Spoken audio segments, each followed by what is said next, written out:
Hello students, welcome back Gajwakar Academy. मैं self Randeep Singh and हम discuss कर रहे हैं chapter 6 permutation combination. Example number 1 से स्टार्ट कर रहे हैं हम यहाँ पर। लास्ट मैंने आपको एक कंसेप्ट बताया था जहां पर हमने डिस्कशन किया था क्या, जो आपका एक्सरसाइज है आपका कौन सा ये मतलब 6.1 उसका fundamental principle of counting discuss कर दिया था। ठीक है, एग्जाम्पल नंबर 1 देखेंगे, उसी के ऊपर बेस है सारे के सारे एग्जाम्पल्स, कहीं डाउट नहीं आएगा, बस फोकस करना चीज पे। अगर आपने इंट्रो पार्ट नहीं देखा तो एक बार वो देख लो, आपको अच्छे से कंसेप्ट क्लियर हो जाएगा। Find the number of four letter word है विद और विदाउट मीनिंग, कोई मतलब निकले या ना निकले कोई फर्क नहीं पड़ता, which can be performed out of letters.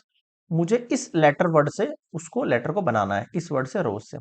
Where the repetition of the letters not allowed, मतलब जैसे कि आर लिख दिया तो नेक्स्ट वर्ड भी आर होगा, ऐसा नहीं हो सकता है। ठीक है सर, अब सुनना मेरी बात।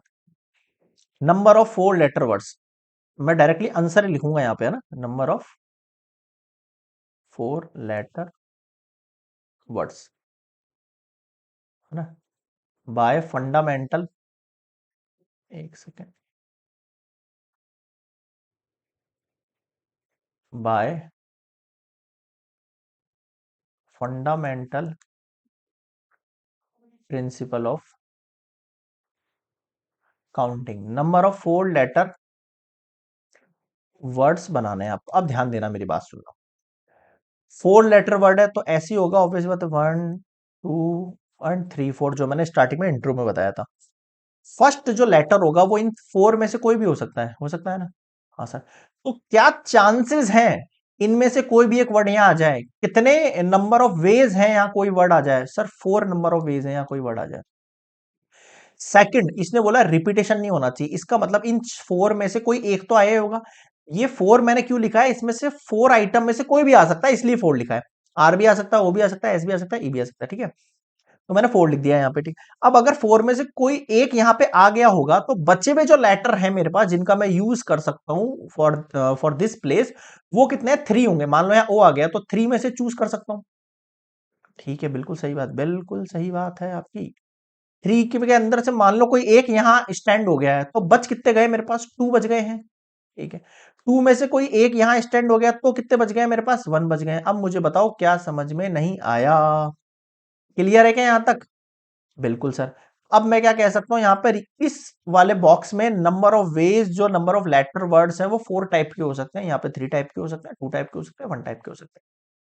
तो हम bye fundamental principle of counting के हिसाब से सॉल्व किया है मैंने इसको।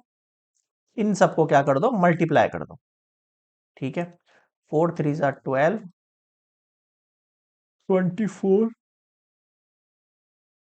वेज, मतलब कितने वर्ड्स बन जाएंगे? लाइक पहला मान लो आर ओ एस ई बन गया, फिर मान लो ओ आर एस ई बन गया, फिर मान लो आर एस ई ओ बन गया, मतलब ऐसे 24 लेटर वर्ड्स बन जाएंगे इन वर्ड्स का मैं यूज करूंगा तो।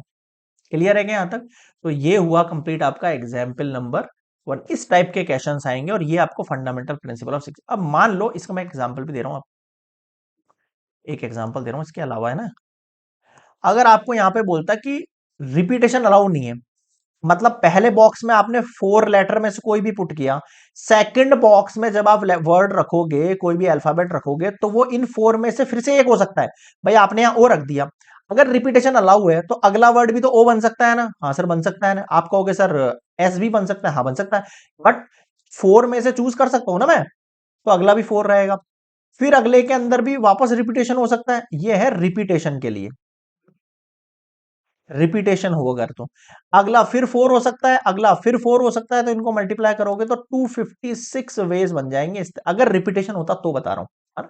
आपको समझ में आना चाहिए रिपीटेशन नॉट रिपीटेशन कैसे यूज हो रहा है फंडामेंटल प्रिंसिपल ऑफ काउंटिंग के अंदर। रटने वाला कंसेप्ट रखोगे तो मैं बता रहा हूं पूरे चैप्टर में कुछ नहीं समझ पाओगे।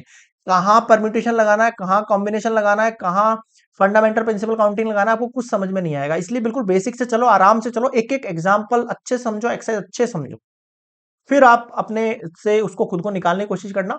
आपको समझ में आएगा कि हाँ यार इसका मतलब ये है, इसका मतलब ये है। जल्दबाजी करी और दुर्घटना घटी, यही बात ध्यान रखना आपको। समझ गए? क्लियर है?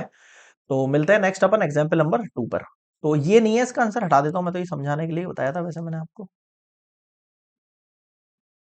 ठीक है, आंसर तो यही है आपका, 24 वेज। This is